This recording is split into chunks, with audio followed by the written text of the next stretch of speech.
മലയാള cinema ഇന്ന് അടക്കി വാഴുന്ന മമ്മൂക്കയും ലാലേട്ടനുമൊക്കെ വരുന്നതിന് മുന്നേയും ഇവിടെ സൂപ്പർ താരങ്ങളുണ്ടായിരുന്നു. ആദ്യകാലത്തെ സൂപ്പർ താരങ്ങളായിരുന്നു സത്യനും നസീറും മധുവുമൊക്കെ. എന്നാൽ അക്കാലത്തുള്ളവർ പ്രേംനസീറിനെ നസീർക്ക എന്ന് വിളിച്ചിരുന്നതായി കേട്ടിട്ടില്ല. സത്യൻ എല്ലാവർക്കും സത്യൻ മാത്രമായിരുന്നു, സത്യേട്ടൻ അല്ലായിരുന്നു. പിന്നീട് ബഹുമാനം കൊണ്ട് ചിലർ പിൽക്കാലത്ത് സത്യൻ മാഷ് എന്നും വിളിച്ചിരുന്നു.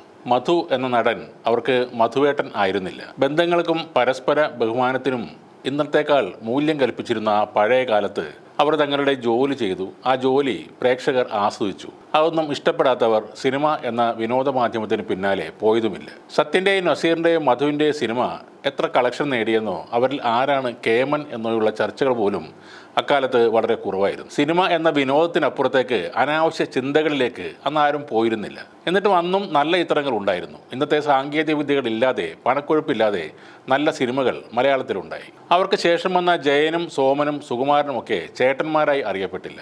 ജയൻ ആക്ഷൻ ഹീറോ ആയിരുന്നെങ്കിൽ സോമൻ തൻ്റെടിയായ നായകനും സുകുമാരൻ നിഷേധിയായ ധിക്കാരിയായ ഒരു നടനുമായിരുന്നു. പിന്നീടാണ് മമ്മൂട്ടിയും മോഹൻലാലും കടന്നു വരുന്നത്. ആദ്യം അതേ പേരിൽ നിന്നവർ പിന്നീട് കളം നിറഞ്ഞപ്പോൾ ഇക്കയും ഏട്ടനുമായി. ഇപ്പോൾ വാശിയോടുള്ള പോരാട്ടമാണ്. ഇക്കയും ഏട്ടനും തമ്മിലുള്ള ഫാൻ ഫൈറ്റുകൾ, തെറിവിളികൾ, അങ്ങനെ എല്ലാ അനാവശ്യമായ തലങ്ങളിലേക്കും ആരാധകർ കടന്നു കയറുകയാണ്. അങ്ങനെ ആയതോടെ നടന്മാർക്കും തോന്നിക്കാണും എന്ത് പടം ചെയ്താലും, എന്ത് കോമാളിത്തരം ചെയ്താലും തങ്ങൾക്ക് ഫാൻസ് ഉണ്ട്, ഫ്ലെക്സിൽ അഭിഷേകം നടത്താൻ ആളുണ്ട് എന്നൊക്കെ. ആദ്യകാലങ്ങളിൽ കാണിച്ചിരുന്ന വിനയം പിന്നീട് ധാർഷ്ട്യത്തിനും അഹങ്കാരത്തിനും വഴിമാറി. ആരാധകർ തള്ളിക്കയറിയപ്പോൾ കൈവന്ന താരമൂല്യത്തിന്റെ ബലത്തിൽ പ്രതിഫലം 100 ഇരട്ടിയാക്കി. വീട് ആഡംബര കാറുകളുടെ ഷോറൂമാക്കി മാറ്റി. നമ്പർ പ്ലേറ്റുകൾ വരെ ലക്ഷങ്ങൾ കൊടുത്ത് മേടിക്കാനും തുടങ്ങി. ഇന്ന് ഈ മലയാള സിനിമയിൽ കാണുന്ന പ്രശ്നങ്ങളുടെ ശരിയായ കാരണം ഈ നടന്മാരോ താര സംഘടനകളോ അല്ല. ഒരു കണക്കിൽ പറഞ്ഞാൽ അത് കാണികളായ നമ്മൾ തന്നെയാണ്. അനാവശ്യമായ പ്രാധാന്യം ഇവർക്കൊക്കെ നൽകുന്ന നമ്മൾ തന്നെയാണ് യഥാർത്ഥ പ്രശ്നക്കാർ. ഈ നടന്മാരെ അഭിനയിക്കാൻ മാത്രമായി വിടാം. നമുക്ക് അവരുടെ സിനിമകൾ കാണാം, വിലയിരുത്താം.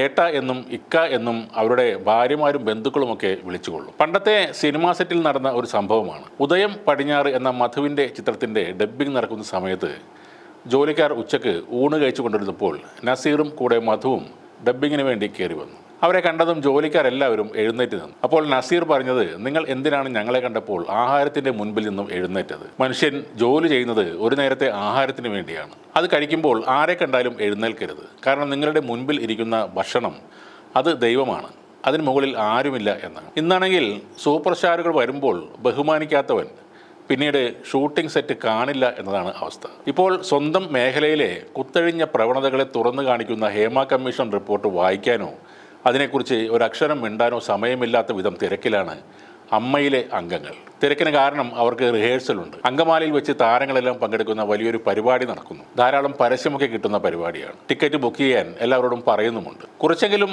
സാമൂഹ്യ ബോധമുള്ളവർ ഈ സമയത്ത് എങ്ങനെയാണ് ആ പരിപാടി പോയി കണ്ട് ആസ്വദിക്കുന്നത്? ഈ സമയത്ത് ഇവരെയൊക്കെ ബഹിഷ്കരിച്ചില്ലെങ്കിൽ, അങ്ങനെയെങ്കിലും ഇവരുടെ ലജ്ജിപ്പിക്കുന്ന ഈ മൗനത്തിന് മറുപടി നൽകിയില്ലെങ്കിൽ വേറൊരു അവസരം ഇനി ഉണ്ടാകില്ല എന്നതാണ് സത്യം. കലാകാരന്മാരോടും കലയോടും ബഹുമാനം വേണം.